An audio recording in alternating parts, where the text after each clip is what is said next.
তো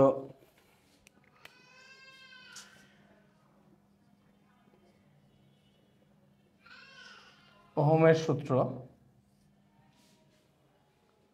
Ohm's law, বইতে ohm না লিখে ওহমের সূত্র লিখছে না, ওহমের সূত্র। এটা বলতেছে হচ্ছে যে যদি কোনো একটা পরিবাহীর মধ্য দিয়ে তড়িৎ প্রবাহ হয়, এই প্রবাহ দুই প্রান্তের বিভব পার্থক্যের সমানুপাতিক হবে। দুই প্রান্তের বিভব পার্থক্যের সমানুপাতিক। তার মানে আমি যত মানে বেশি বিদ্যুৎ প্রবাহ করতে চাবো, দুই প্রান্তের বিভবের পার্থক্য তত বেশি তৈরি করতে হবে। কথা কি বুঝে গেছে?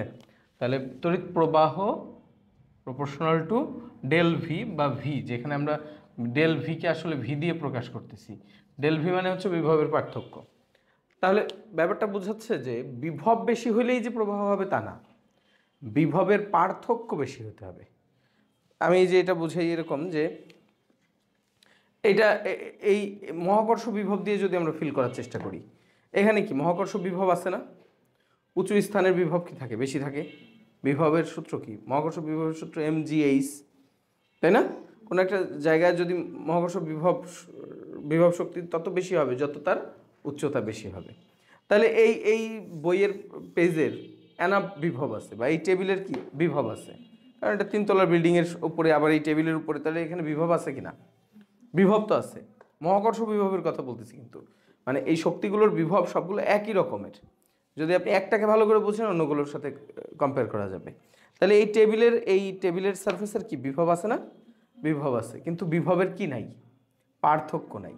দেখেন আমি এই যে এখানে এই গোল কলমটাকে রেখে দিলে এখানে স্থির হয়ে যাচ্ছে, তার মানে কি এইখানে সব জায়গায় বিভব সমান, তার জন্য কি হচ্ছে না? প্রবাহ হচ্ছে না। কিন্তু আমি যখনই এই মাথাটা উঁচু আর এই মাথাটা নিচু করতেছি, তখন কি তৈরি হচ্ছে? বিভবের পার্থক্য। কারণ এই প্রান্তের উচ্চতা বেড়ে যাচ্ছে, বিভব বেড়ে যাচ্ছে, এই প্রান্তের বিভবের পরিমাণ তুলনামূলক ওইটার তুলনায় কম তৈরি হচ্ছে। তাহলে বিভবের কি তৈরি হচ্ছে? পার্থক্য তৈরি হচ্ছে। তাহলে যত বেশি বিভব পার্থক্য হবে তত বেশি যাবে। এখন একই কলম কিন্তু যাচ্ছে, ব্যাপারটা খেয়াল করেন, একই কলম এবারও গেল, বেশি পার্থক্য করলে একটু দ্রুত গেল, তাই না? তাহলে এখানে বলতেছে তড়িৎ প্রবাহ বিভব পার্থক্যের সমানুপাতিক। আপনাকে কিন্তু বলেন এই চার্জ বিভব পার্থক্যের সমানুপাতিক। এখন একই কলম যাচ্ছে, কিন্তু একবার যাচ্ছে কি স্লো, আরেকবার যাচ্ছে দ্রুত। যখন কম বিভব পার্থক্য তৈরি করছি তখন আস্তে যাচ্ছে, যখন বেশি বিভব পার্থক্য তৈরি করছি দ্রুত যাচ্ছে। একই পরিমাণ চার্জও যদি যায়, তারপরেও কিভাবে প্রবাহ বৃদ্ধি পেতে পারে? I = কি সূত্র জানি আমরা? Q/T। তো এখানে এই কলমটা কি হিসাবে কাজ করতেছে?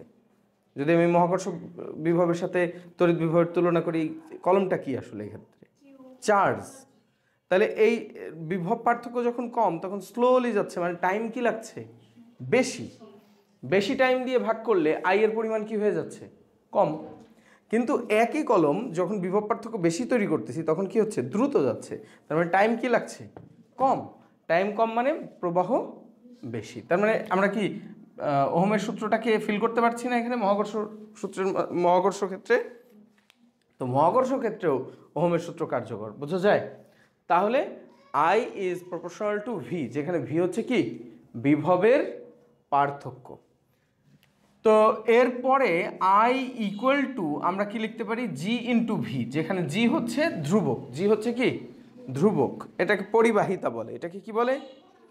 পরিবাহিতা। সো G হচ্ছে পরিবাহিতা। পরিবাহিতা জিনিসটা কি? এটা হচ্ছে রোধের বিপরীত রাশি। কিসের বিপরীত রাশি? রোধ। পরিবাহিতা হচ্ছে রোধের রিসিপ্রোকাল, তার মানে রোধের বিপরীত রাশি। ব্যস্তানুপাতিক না, এটাকে কি বলা হচ্ছে? বিপরীত, গুণাত্মক বিপরীত। তাহলে রোধ কি হবে? তাহলে জি এর জায়গায় আমি যদি মান বসাই দিই, তাহলে I = 1/R × V।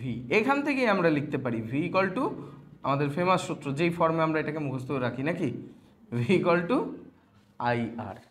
বুঝে গেছে? তাহলে পরিবাহিতা কি? যদি সংজ্ঞা আসে, পরিবাহিতা কি? রোধের বিপরীত রাশিকে পরিবাহিতা বলে, এটাও লেখা যায় নাকি? এবার রোধ কাকে বলে?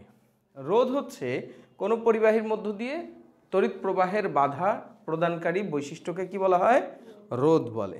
রোধের সংজ্ঞা আসবে, রোধ লিখে ফেলেন। রোধ হচ্ছে কোনো পরিবাহীর মধ্য দিয়ে তড়িৎ প্রবাহের বাধা প্রদানকারী বৈশিষ্ট্য বা ধর্মকে রোধ বলে। তাহলে রোধের সূত্র এখান থেকে আমরা রোধ ইকুয়াল টু আর ইকুয়াল টু কি লিখতে পারি বলেন তো? V by I.